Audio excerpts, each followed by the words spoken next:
Je m'interroge ce jour sur la question de la non-maîtrise des charges locatives de l'État camerounais. C'est quand même grave ce qui arrive dans ce pays. Lors de son passage, le 3 décembre 2023, devant les membres de la Commission Finances et du budget de l'Assemblée nationale, le MINCAF, ministre des Domaines, du Cadastre et des Affaires foncières, Henri Eyebe Aïssi, a indiqué qu'à fin octobre 2023, le taux d'engagement global du budget de son ministère, notamment 18 milliards, se situe à 82,42%, soit 86,70% pour le budget d'investissement public, 700 millions de francs CFA, et 78,14% pour le budget de fonctionnement, soit 17,3 milliards de francs CFA.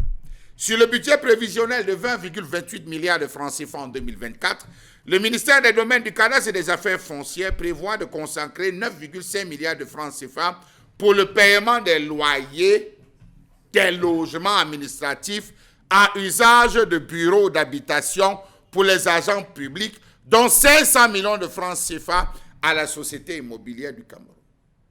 Les députés ont failli devenir fous. 9,5 milliards de francs CFA uniquement pour des charges locatives. 40 ans de gestion, de gouvernance. Et on dépense autant d'argent encore pour des charges locatives. L'État est devenu le plus grand locataire. Pourquoi? Parce que l'État crée. Création de structures, public, découpage des ministères, des directions en ministères, création des structures qui ne serviront à rien, tout simplement parce qu'il faut récompenser certains amis. Alors, je passe. L'ART nous a coûté combien en termes de charges locatives? Allez calculer et vous comprendrez de quoi je parle.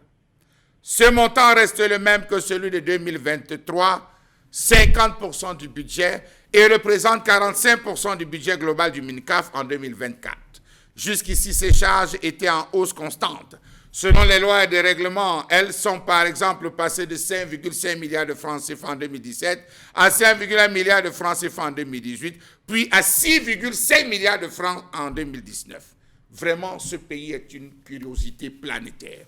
Comment comprendre que l'État camerounais paye des loyers qui soient non occupés ou soit inoccupés, bien que fonctionnels, soit carrément fictifs?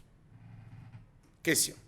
On se rappelle que le président Amadou Babatoura Ahidjo, de son temps, avait dans différents pays procédé à l'achat et à l'acquisition de certains espaces et propriétés qu'on devait mettre en location pour renflouer les caisses de l'État.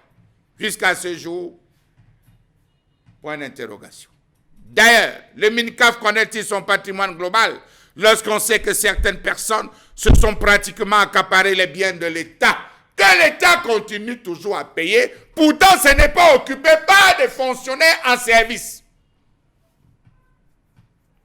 Près de 170 cas du genre avaient été recensés pour un préjudice financier global estimé à 206 milliards de francs CFA. Quels sont ceux qui bloquent? Toujours eux. Savez-vous que l'État perdra en moyenne 4 milliards de francs CFA chaque année à payer des loyers sans contrat de bail pour des bâtiments déjà en ruine ou n'ayant aucune commune mesure avec la valeur de l'immeuble concerné? Il n'y a qu'au Cameroun qu'on peut voir de telles incongruités. Comment comprendre la non-occupation effective des logements administratifs dans ce pays? Quel est l'organe qui est censé veiller, surveiller, contrôler, étiqueter, identifier, frapper aussi besoin lorsqu'on se rend compte qu'on fait perdre de l'argent à l'État camerounais? Comment comprendre cet état de choses lorsqu'on sait qu'une mission interministérielle constituée du ministère des Finances, du ministère des Domaines, du Cadastre et Affaires foncières, ministère de la Défense, avait engagé des descentes sur le terrain afin de vérifier l'occupation effective de logements administratifs?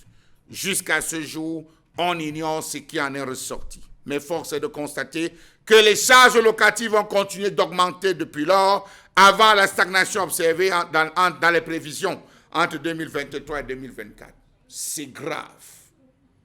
Pendant qu'on augmente les taxes, il y a des individus qui sont les bailleurs, qui perçoivent l'argent de l'État, des documents non occupés, des documents fictifs, ceux qui sont même déjà dans leur domicile et qui continuent à dire qu'ils sont en location, l'État paye. Et Cameroun, on est fort.